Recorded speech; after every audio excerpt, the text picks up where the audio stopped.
Ladies and gentlemen, please welcome Andrew Norfolk to the stage.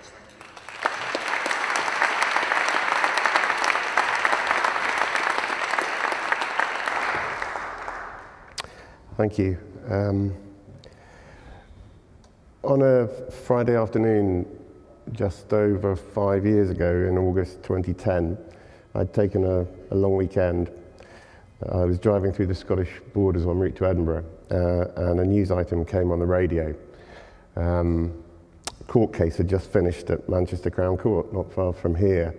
9 men had been found guilty of multiple sex offences against one 14-year-old girl. She'd been befriended and then passed around these men for sex. And there was an exchange between the young reporter outside the court and the presenter in the studio in London. The presenter clearly knew as little about the case as I did, because I'd not heard anything about it until the item came on. The presenter was saying, "This sounds terrible, these are horrific offences. What was it about these 9 men? Did they know how did they know each other? Did they have anything in common?" And there was an embarrassed silence, and the young reporter sort of went, "No, I don't think there's any suggestion that these men had anything in common."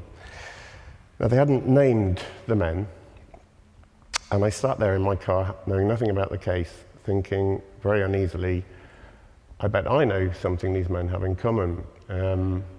This was 2010. I started on the Times in London in 2000. I moved up to Leeds in 2003 as North East correspondent, and as the years passed, I'd begun to notice what seemed to be a similarity between a number of little cases that were cropping up. Stories that would come across your desk, local newspaper reports, press agency articles. Cases where a number of men, 2 or more men, were being convicted of sex offences against girls who were almost always aged 12 to 15. The first meeting had been in a public place. It wasn't people they knew. It was a meeting in a bus station, in a shopping mall, on a street corner. And these kids, young adolescents who were wanting to be treated as more grown-up than they were, a lot of them from pretty tough backgrounds, were going through an initial befriending, grooming process, and then alcohol, drugs, being lured into a world where they were suddenly completely out of their depth. And in the worst cases, were being put into cars, taken to houses for so-called parties, and a lot of men were waiting to have sex with them. There was one other thing these cases had in common. It was very difficult to avoid noticing that the names of almost all the offenders were Muslim names. And that was really weird, because almost every form of sexual offending against children that we know in this country is overwhelmingly white men, usually acting on their own. Abuse in the family, in institutions, against boys, against prepubescent girls, online. White, white, white. But this was different, and yet each case was being treated as a one-off, totally isolated, no pattern. And that day in the car in the borders, I said to myself, when I get back to Leeds, I'm going to check. And if these 9 men are Muslim names, then finally I've got to get over my fear that this is a story it's impossible to cover, because it is the far right's dream story. Innocent white girls, evil, dark-skinned men. How do you cover that? But I can't carry on ignoring it. And sure enough, when I got back, I looked up. It was indeed as I'd thought. The next day I sent a very long email to the news editor in London, said, "Look, I think there's something going on here. We need to look into it. Will you give me some time?" And he gave me what turned out to be 3 months. Most of that time was spent trawling online, searching through newspaper archives in local libraries, trying to find cases that fitted the pattern. Nothing to do with the names of the men who were being convicted, but the cases that fitted that model. And we came up in the end with 17 cases since the late 90s, 13 different towns and cities, 56 men convicted. 3 of the 56 were white, 53 were Asian names, 50 of them were Muslim names, and when we looked into each case, the overwhelming majority were Pakistani Muslim. Okay, so we had our kind of evidential base, but what the hell are you going to do about it? We needed to start talking to people, and so I tried to start talking to police forces, to specialists, to experts who look after children, to government departments, and there was a complete wall of silence. All we get, if anything, was a terse statement, you know, ethnicity, culture has absolutely no relevance whatsoever to this pattern of offending.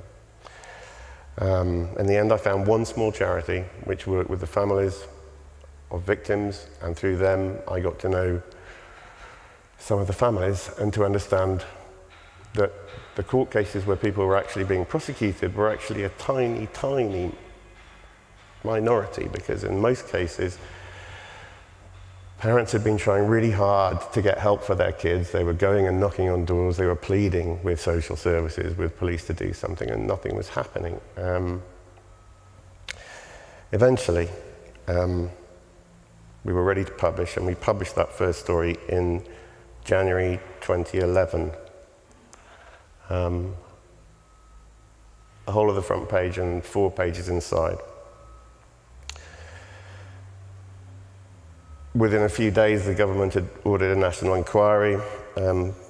Within 2 days, Jack Straw, the former Home Secretary, went on Newsnight and said that some young Pakistani men in his Blackburn constituency viewed white girls as easy meat, which created further headlines. I was called down to London for my very first ever one-to-one meeting with the editor of the Times. I'd been told he was quite pleased with the impact of the story, and I thought I was going to get a pat on the back and be told I'd done a good job. Instead, he told me this was now going to be my full-time job. I thought we'd done it, but he said we were going to carry on keeping running stories about this until, and he pointed from his office out through the glass around into the newsroom, until the day comes when every single one of your colleagues arrives for work one morning, picks up the front page of the Times and says, "Oh my God, not another bloody story about child sexual exploitation." That's the day, he said, when I'll know we're finally starting to make a difference. You're going to carry on writing about this until we're satisfied that every public body in England has the knowledge and systems in place to protect children and prosecute offenders, however long it takes. Well, it took 4 years. We told more individual family stories. One of the very first was from a grandfather who rang from Rotherham, who wanted to talk about his granddaughter. 1 month after her 13th birthday, she'd gone to school and then gone missing, and the school had rung her mum, who'd immediately rung the police, who'd said, "Don't worry, love, she'll turn up as soon as she gets hungry." She didn't turn up that afternoon, that evening, and at 2:30 in the morning, the next morning, a woman on the other side of Rotherham had picked up the phone and dialed 999 because she'd heard a young girl screaming in the house next door.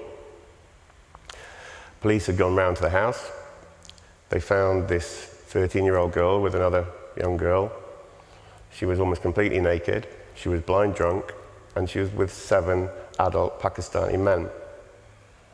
She was drunk and leery. And South Yorkshire Police arrested the 13-year-old girl for being drunk and disorderly. They took her back to the station, put her in the cells, eventually charged her, and she was convicted. They didn't even question the men as to why they were in a house with a 13-year-old girl who was nearly naked in the early hours of the morning.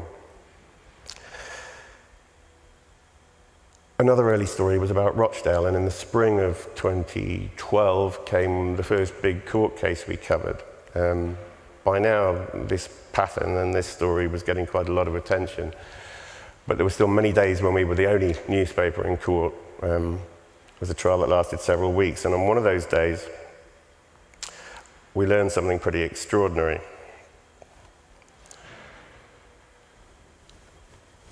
One of the victims was a girl from Essex, but she'd been put into a children's home in Rotherham, and she was the only resident of that children's home. I'd never heard of solo care children's homes. In 2 months in that home, she'd gone missing 15 times. periods ranging from a day to a fortnight. And on one of those missing nights, she'd been taken to a house, put blind drunk in an upstairs bedroom, and cars had started arriving from all across Greater Manchester. Men were queuing on the stairs and on the landing outside the bedroom. And the jury heard that 50 men had had sex with that girl in one night. She was a child. When I looked into this children's home, it turned out that Rochdale had more than 40 solo care homes, each supposedly offering specialist 24/7 care to one child. Essex County Council was paying more than £250,000 a year to place that child there. We discovered a whole pattern of private care companies, many of them owned by private equity firms, buying very cheap properties in the north and the Midlands.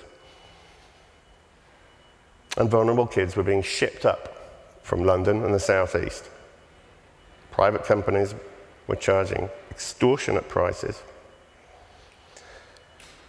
And these kids were being placed, many of them right smack bang in the middle of sex grooming hotspots. That story is just one example of some of the spin-offs that came along the 4 years, but it led to an urgent government review, a significant shake-up of children's home regulations. By now, more and more criminal inquiries were being launched, but I kept coming back to Rotherham because something about what the police had done in that house really troubled me. We told and got to know some families so well in that town, and I got to know the case files, and it just seemed extraordinary that the authorities knew so much and did so little.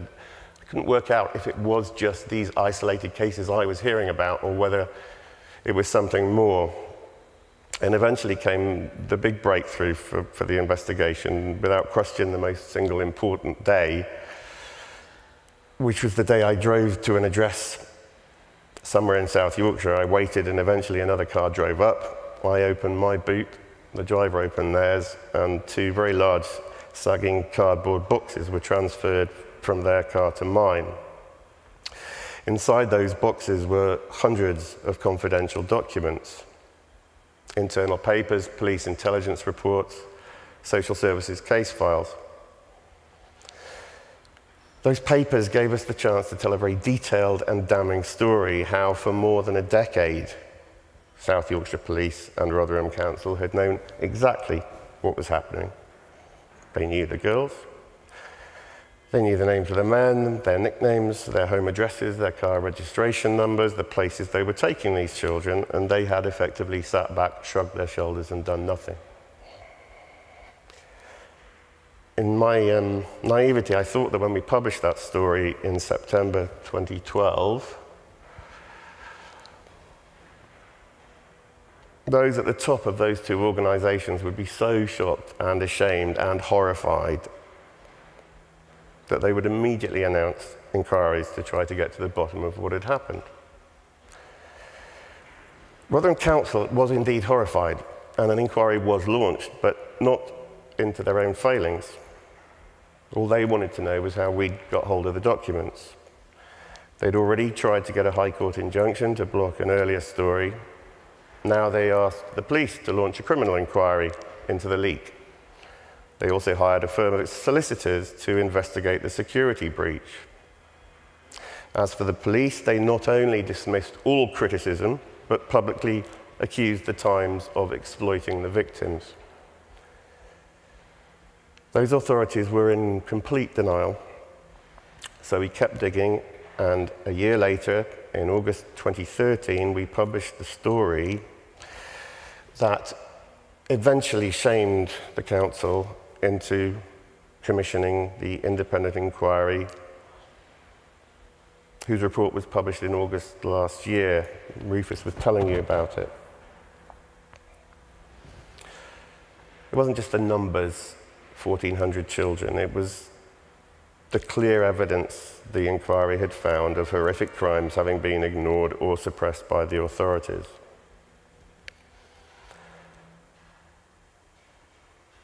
As Rufus said, suddenly Rotherham became headline news globally. China, Australia, Canada, you name it.